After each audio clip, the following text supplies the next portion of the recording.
today we're going to talk about Newton's law of motion applications in our life. Isaac Newton clearly got his reputation through his law of motion.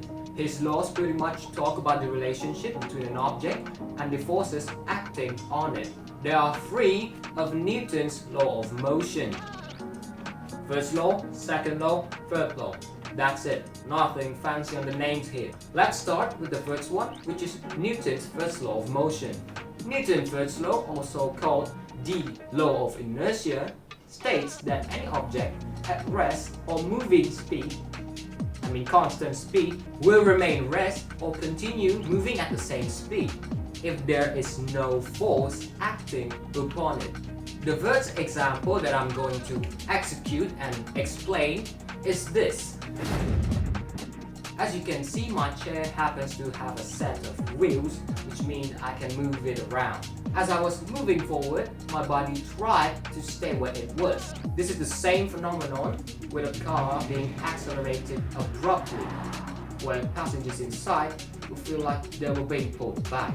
The other example, still related to my chair, is when I suddenly stop moving the chair, like this. You feel as if something was trying to push you forward. Me playing with my chair are perfect examples of Newton's law of inertia. Next up is Newton's second law of motion. In essence, this law states that the time rate of change of the momentum of an object is equal in both magnitude and direction, with the force being implied on it. Thus, acceleration is directly proportional to the momentum of the object and being inversely proportional to the mass of the object. Note that Newton's second law is one of the most important in physics, with all its wonders and complexity. One example, or should I say an application of the Newton's second law of motion, is when I move my mouse. The more force I apply to this mouse, the faster the mouse will go. Useful when you're gaming, isn't it? Another example of this seemingly getting more dangerous experiment is me throwing my laptop, which I wouldn't do anyway. The laptop, as you saw, moved in the same direction as the force that was being implied on it. The stronger I throw the laptop,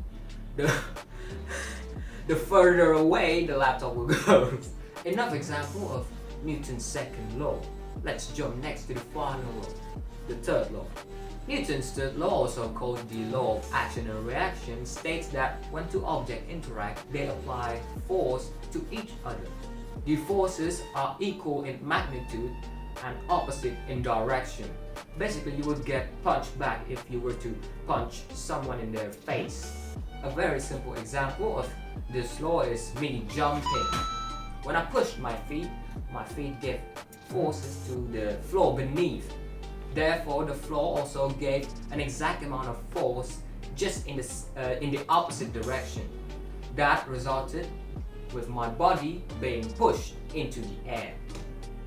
The second example is me trying to push this hand grip. The force that I apply to the hand grip results in the hand grip giving an exact amount of, or should I say magnitude of force, just in the opposite direction.